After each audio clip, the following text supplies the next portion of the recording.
Viral di media sosial, video yang menampilkan narasi bahwa warga di kota Bandung ditolak dan diusir oleh warga dan pihak perangkat setempat lantaran terinfeksi COVID-19 pada Rabu 23 Juni 2021. Dalam narasi video tersebut disebutkan kejadian itu terjadi di Jalan Batu Kencana, RT 004 RW 012, Kelurahan Gumuru, Batu Nunggal, Bandung. Terkait kabar tersebut, Lurah Gumuru Nurma Safarini membantah adanya pengusiran pasien COVID-19 tersebut. Video itu diunggah oleh akun Twitter @serpentina6666 pada Rabu 23 Juni 2021 sekitar pukul 9:27 waktu Indonesia Barat. Akun tersebut mengunggah 3 video yang bernarasikan pengusiran terhadap pasien COVID-19.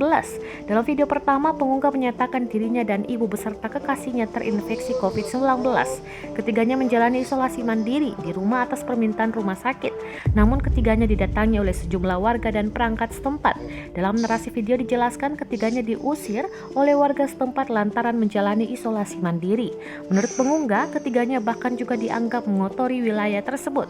Menanggapi hal tersebut, Lurah Gumuru Nurma Safarini membantah adanya pengusiran warga itu.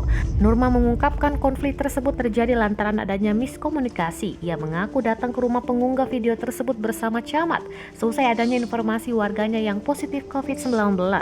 Nurma mengungkapkan ia mendapatkan adanya laporan dari warga bahwa pasien COVID-19 tersebut keluyuran.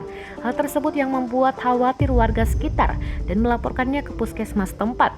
Nurma mengungkapkan saat dirinya bersama pihak puskesmas mendatangi lokasi, ketiga orang yang positif tersebut tidak terima saat diarahkan sehingga terjadi miskomunikasi antara petugas dan pasien COVID-19.